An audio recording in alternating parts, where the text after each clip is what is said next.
Everyone, good morning all of you. Welcome to किल Guruji. And आज हम बात करने वाले हैं आगे क्वेश्चंस की। जो हमारे 10 सीरीज़ वाले क्वेश्चन चल रहे थे उसमें हमारे अभी 3 क्वेश्चंस और रह गए हैं।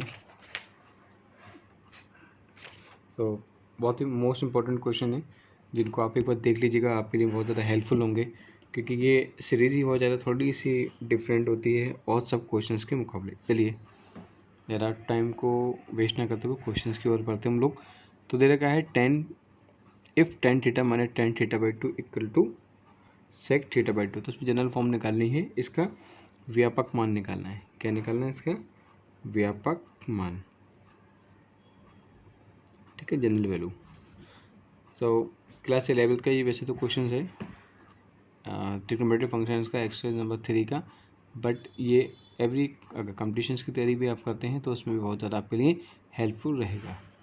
चलिए सबसे पहले बात करते हैं, क्वेश्चंस को एक बार नोट करते हैं। tan theta equal to tan theta by 2 equal to sec theta by 2, ठीक है।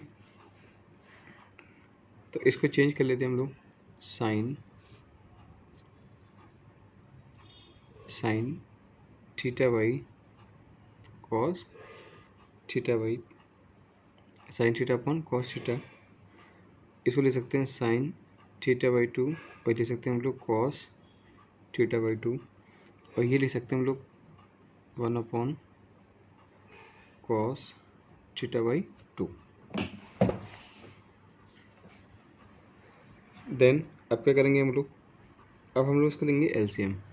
हम लोग लेंगे इसका एलसीएम ले लेते हैं। ये हो गया आपका कॉस थीटा, ये हो गया आपका कॉस थीटा बाई 2, ये वैल्यू यहाँ आ जाएगी sine theta cos theta by 2 minus cos theta sine theta by 2। Clear? और ये इक्वल में क्या चल रहा था आपके पास? 1 अपॉन कॉस थीटा बाई 2। इससे ये कैंसिल हो जाएगा, ठीक है। अब क्या बचा हमारे पास?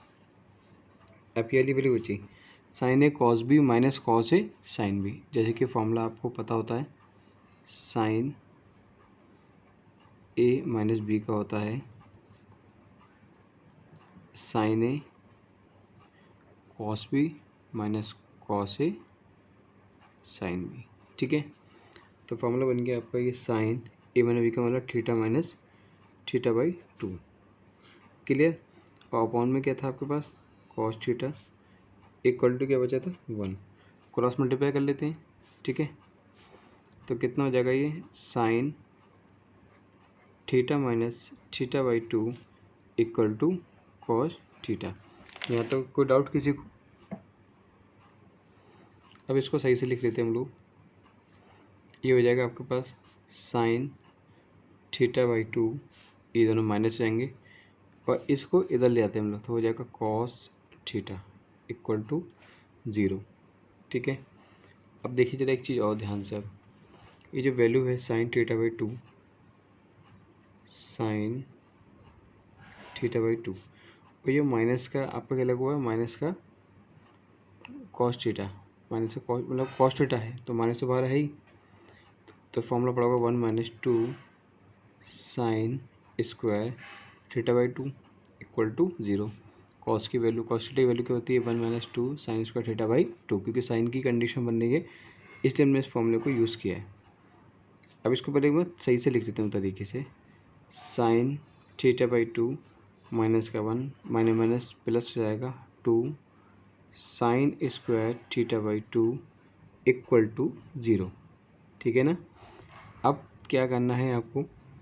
अब इसमें इसको थोड़ा सा हम और चेंज करेंगे, ऐसे फैक्टोरियल फॉर्म में करेंगे इसको। इसको पहले सही से लिख लेते हैं कि स्टेप में, स्टेप से सबसे बड़ी पावर, फिर छोटी पावर, फिर स्टेप से। अब इसको फैक्टर्स कर लेते हैं एक बार। इसकी मल्टीप्लाई इससे करेंगे, कितना जाएगा? 2 2 ऐसे सब्ट्रैक्ट करना है कि ये वाली कंडीशन हमारी बन जाए। तो sign square theta by 2 plus 2 बन जा 2, 2 बन जा 2, ऐसे तो आएगा, और बाहर क्या जाएगा? साइन थीटा बाई 2, ऐसे तो करते थे हम लोग फैक्टर्स, इसको एक्स मान के। अब देखिए 2 sine square theta by 2 plus 2 sine theta by 2 minus sign theta by 2 minus का 1 इक्वल टू 0। यहाँ से देखिए क्या कॉमन निकल रहा है आपके पास, 2 साइन थीटा बाई 2 कॉमन निकाल लेंगे तो बचेगा साइन थीटा बाई 2 प्लस 1। यहाँ से माइनस का 1 कॉमन मिल रहा है दोनों में, तो sine theta by 2 plus 1 equal to 0। देखिए दोनों फैक्टर सेम हो गए जैसे कि हम चाहते हैं। तो कैसा हो गया, साइन थीटा बाई 2 प्लस 1 और ये हो गया आपका 2 साइन थीटा बाई 2 माइनस 1। ठीक है, दो फैक्टर हमारे पास निकल के आ गए। लेकिन अब इसमें कौन सा फैक्टर इंपॉर्टेंट है हमको वो देखना है। देखिए ये वाला तो बता जाएगा माइनस होगा, इसका हमें कोई यूज़ नहीं है, तो इस वाले फैक्टर्स की हम लोग बात कर लेते हैं। 2 sine theta by 2 equal to 1, तो हो जाएगा आपके पास sine theta by 2 equal to 1/2। तो 1/2 का आप क्या लिख सकते हो, ये किसकी वैल्यू हो गई है, ये वैल्यू 30 की हो गई, तो साइन 30 को ना लिख के वही साइन 30 डिग्री की होगी ना, तो इसको लिख सकते हो आप साइन π/6। क्लियर। अब देखिए साइन से साइन अगर हम हटा दें तो हमारे पास क्या बचेगा, हमारे पास खाली वैल्यू बचेगी थीटा बाई 2 इक्वल टू π/6। ठीक है, इनसे ये कैंसिल हो सकता है, तो हो जाएगा थीटा इक्वल टू π/3। कितना आ गया, थीटा इक्वल टू π/3। अब एक जो हमारी जनरल फॉर्म होती है वो आपको ध्यान रखनी है। जब साइन वाली कंडीशन जब बनेगी आपके पास, तो theta equal to n pi plus minus n की पावर n अपॉन यहाँ पे अल्फ़ा है। ठीक है, तो हमारे पास क्या बन रही है, यहाँ पे क्या होगा, अल्फ़ा। क्या है यहाँ पे, अल्फ़ा। तो अब आपकी condition n pi plus minus की पावर n और π/3। ठीक है, दिख रहा है ना, ये हमारा हो गया आंसर। ठीक है, तो इस टाइप से इस क्वेश्चन को करना है, बहुत ही सिंपल वे में स्टेप बाय स्टेप मैंने आपको हल करके आराम से बताया, जिससे आपको कोई दिक्कत ना आए। चलिए नेक्स्ट क्वेश्चन की ओर बढ़ते हैं हम लोग। एक बार प्लीज़ वीडियो को लाइक एंड सब्सक्राइब, अगर चैनल सब्सक्राइब आपने नहीं किया तो आप सब्सक्राइब कर दीजिए, ताकि आपको सभी वीडियो आसानी से मिलते रहें। और वीडियो को प्लीज़ लाइक करना बिल्कुल ना भूलिएगा। आइए नेक्स्ट क्वेश्चन पे आते हैं। चलिए नेक्स्ट क्वेश्चन पे आते हैं जी। क्वेश्चन देखा, यदि एक्स एंड वाई समीकरण A cos theta plus B sine theta equal to C तो मूल रूट्स हों, तो हमें मतलब प्रूफ करनी है ये कंडीशन। भाई जितना देखने में क्वेश्चन लग रहा है ना घिचपिच वाला, उतना ही आंसर बहुत बढ़िया आएगा इसका, और बहुत जल्दी आ जाएगा। बस समय लगता है आपको सिर्फ समझाने में, बाकी क्वेश्चन में कोई ऐसी बनेगी कि आपको बहुत ज़्यादा देर लगे। चलिए फर्स्ट पहले एक काम करते हैं, फर्स्ट वाला जो स्टेप है उसको हम लोग नोट डाउन कर लेते हैं। पहले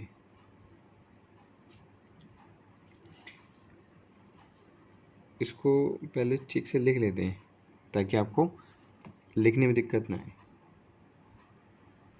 देखिए भाई, पहले हमारे पास जो क्वेश्चन देखिए ना, हमें सारा काम इसी से निकाल के बहुत आसानी से निकल आएगा। देखिए आप लिखा A cos theta plus B sine theta equal to C. ठीक है, अब जरा इसको क्वेश्चन करने के लिए आपके पास ना पहले आपको वैल्यू पता होनी चाहिए, किसकी, कॉस थीटा की और साइन थीटा की, वो भी किस में, इन सब की फॉर्म में। अगर आपको नहीं पता है तो मैं आपसे रिक्वेस्ट करूँगा कि आप इसको कहीं पे नोट कर लीजिएगा। कॉस थीटा की जो वैल्यू होती है 1 - tan स्क्वायर थीटा बाई 2, और जबकि जो कॉस की जो वैल्यू होती है 1 - tan square theta by 2 upon 1 + tan square theta by 2 ये होती है। ठीक है, और साइन की वैल्यू क्या होती है, साइन थीटा की वैल्यू क्या होती है, tan की फॉर्म में 2 tan theta by 2 upon 1 + tan square theta by 2। ठीक है, इस अगर ये दो कंडीशन आपको नहीं पता है तो पहले इसको याद भी कर लीजिएगा, क्योंकि मैं हर क्वेश्चन में जो वैल्यू पुट होती है मैं उसको अलग से लिख के दिखा देता हूँ, ताकि आपको कहीं बार बार परेशानी ना हो। तो देखिए ए इसकी वैल्यू लिखिए कितनी है, 1 minus tan square theta by 2 upon 1 plus tan square theta by 2 plus B, ये वैल्यू हो गई आपकी 2 tan theta by 2 1 plus tan theta by 2 equal to कितना आ गया, सी। एलसीएम ले लीजिए, एलसीएम इत्तेफाक से दोनों का सेम आएगा, तो सेम आएगा तो फिर ये वैल्यू आ जाएगी लिख के आपके 1 minus tan square theta by 2 plus B 2 tan theta by 2 equal to C. एक काम और कीजिए, इसे लेट कर लीजिए, 1 माइनस टेन स्क्वायर तो tan theta by 2, tan theta by 2 को हम टी मान लो, टेन थीटा बाई 2 को टी मान लो, ऐसे करो, टेन थीटा बाई 2 को हमने क्या मान लिया, टी मान लिया। ठीक है, अब क्वेश्चंस करने में थोड़ी सी आपको आसानी हो जाएगी।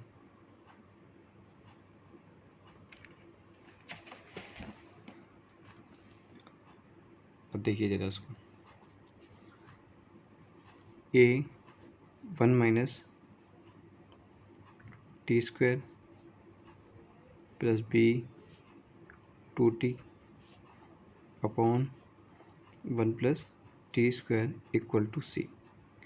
ठीक है, ये हो गया आपका a minus 2t square plus 2bt, इसकी क्रॉस मल्टीप्लाई कर दीजिए, सी 1 प्लस टी स्क्वायर। ठीक है ना,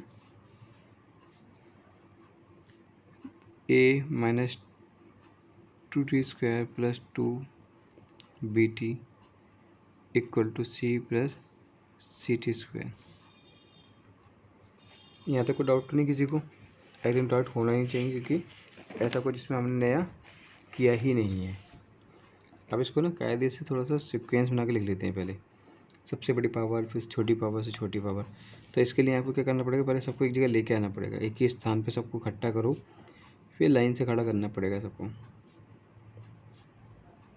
ठीक है जी, अब देखिए एक काम और भी कर सकते हैं, ये क्या लिखा है, माइनस का 2t स्क्वायर माइनस का सी टी स्क्वायर, फिर बीच में आएगा 2bt और यहाँ पे क्या हो जाएगा, a minus C equal to 0। Minus से सभी को आप कर दो डिवाइड दोनों तरफ, तो ये हो जाएगा आपका 2t square C T square minus 2bt minus का a प्लस का c इक्वल टू 0। अब इसमें से कुछ कॉमन निकल रहा है, निकाल लीजिए, क्या निकल रहा है,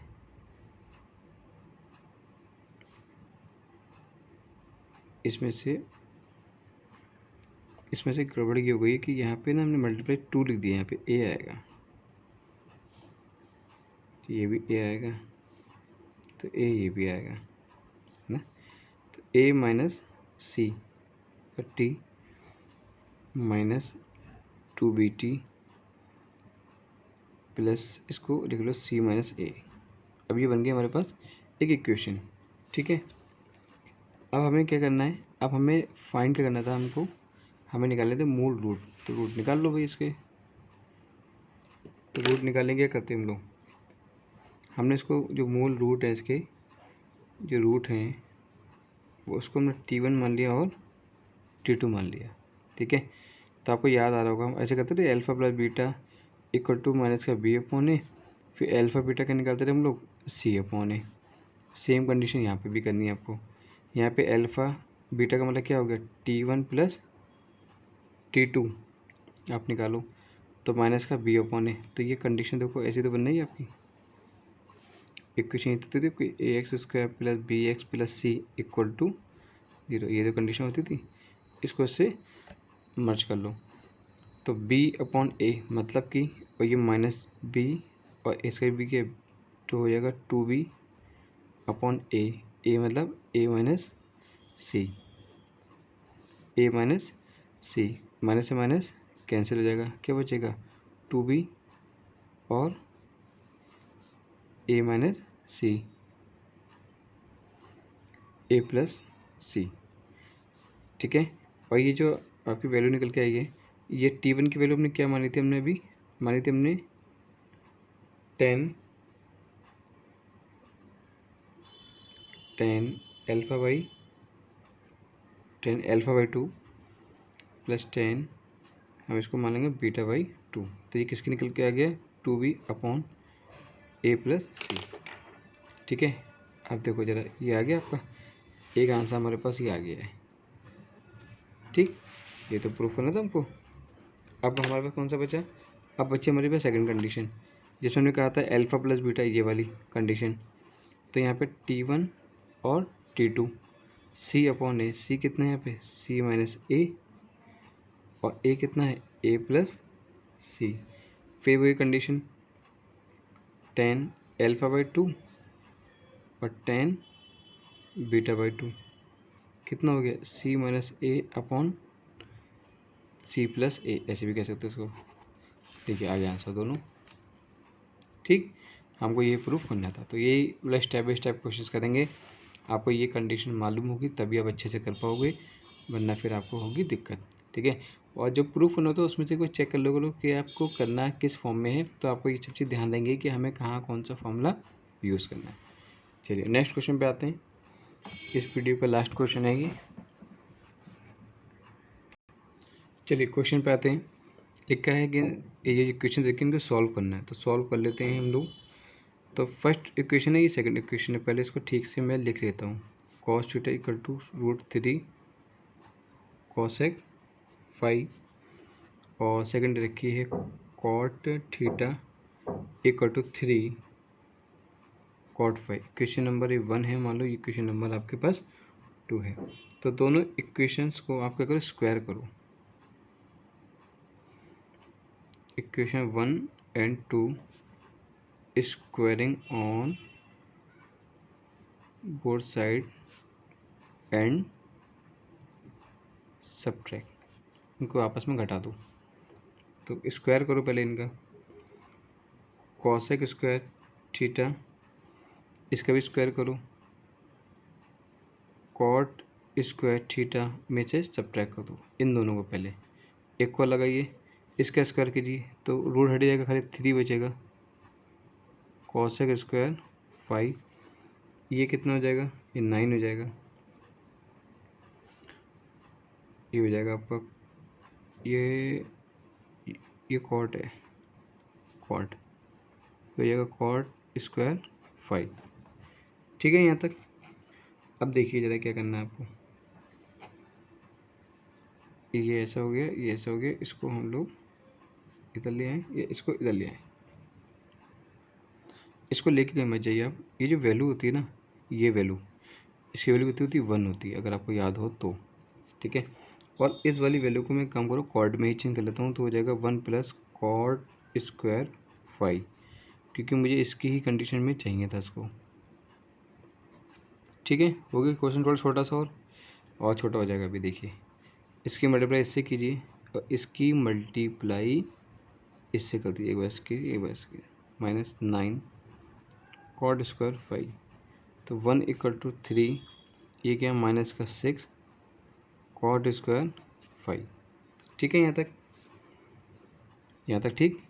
अब क्या करना है, 8 डिजिट वाली कंडीशन को यहाँ ले जाओ, पहले तो जो माइनस का उधर आके प्लस का हो जाएगा, मैं यहाँ लिख देता हूँ 6 कॉट स्क्वायर 5, और वो हो जाएगा 3 माइनस 1, तो ये हो गया आपके पास 2, इससे ये कैंसिल हो जाएगा, तो हो जाएगा आपके पास कॉट स्क्वायर 5 इक्वल टू 1/3।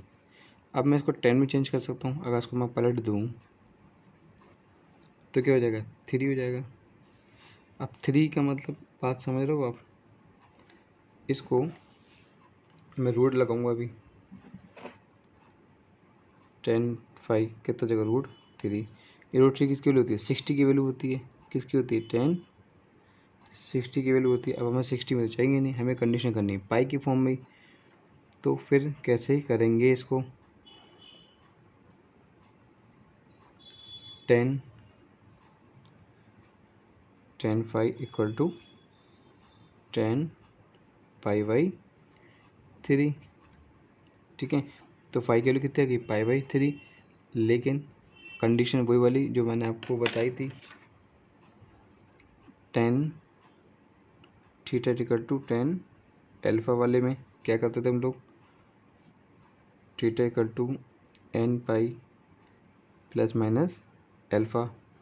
तो यहाँ पे भाई, यहाँ पे क्या हो गया? यहाँ पे हो गया 10 5 equal to n pi plus minus π/3। ठीक है, अब ये जो है ना, अब ये तो हमारे पास एक कंडीशन निकल के आ गई। ठीक है, ये कंडीशन हमारे पास निकल के जो आई है वो आई है हमारे पास, हमने इसको जब सॉल्व किया तब। चल एक बार वैल्यू हमारे पास किसकी निकल के आ गई है? 5 की। तो एक तो आंसर हमारे पास ये आ गया। अब हमको क्या वैल्यू निकालनी है? हमको थीटा की कंडीशन में। ठीक है, दोनों ही समीकरण सॉल्व करना था ना, जैसे एक्स और वाई निकालते हैं ऐसे अब थीटा वाई निकाल लेते हैं। तो थीटा की निकाल करते हैं फ्रॉम इक्वेशन 2 लिख लेता हूँ मैं। लिख लिया cot theta equal to 3 cot 5। ठीक है, तो कॉट थीटा इक्वल टू 3, ये जो कॉट है इस कॉट 5 की वैल्यू कितनी निकल गई? 5 की वैल्यू कितनी निकल गई थी हमारे पास? आई थी हमारे π/3। तो π/3 मतलब कितना हो गया? 60 हो गया। 60 हो गया, इसका हो गया 3 इंटू 1/√3। √3 से ऊपर नीचे कर दीजिए मल्टीप्लाई, इससे ये कैंसिल हो जाएगा दोनों से, खाली क्या बचेगा? 3। ठीक है ना, तो इसकी वैल्यू कितनी आ गई हमारे पास? कॉट थीटा की वैल्यू कितनी आ गई? √3। अब जरा मैं इसको 10 में कन्वर्ट कर दूँ तो 10 थीटा इक्वल टू कितना हो गया? 1/√3। मतलब कि मैं इसको ले सकता हूँ ऐसे करके कुछ 10 π/6, क्योंकि जी किसकी वैल्यू होती है? कि 30 की वैल्यू होती है। तो यहाँ पे थीटा की वैल्यू कितनी हो गई? अब थीटा की वैल्यू अभी 6, मतलब सॉरी यहाँ पे ये अल्फ़ा की वैल्यू है, but theta equal to alpha वाली कंडीशन बन के आ गई। तो अल्फ़ा वैल्यू कितनी आ गई यहाँ पे? π/6। तो फाइनली क्या हो जाएगा? 10 according to this formula. So n pi plus minus π/6। Okay, एक बार कंडीशन हमारी थीटा में आ गई। सो इस टाइप के क्वेश्चन एग्जाम से बहुत ज़्यादा पूछे जाते हैं। तो मेरी रिक्वेस्ट है कि अगर आपने अभी तक क्वेश्चन नहीं देखे हैं तो ज़रूर देख के जाइएगा, क्योंकि ये कंडीशन हमको सॉल्व करनी थी। और प्लीज़ चैनल को लाइक सब्सक्राइब करना बिल्कुल ना भूलिएगा, क्योंकि आपके लिए जितने भी इंपॉर्टेंट क्वेश्चन थे मेरे सीरीज़ के मैं लेके आया हूँ। अब इसके बाद हम कराएंगे आपको complex number. Thank you so much for watching this video. Have a good day.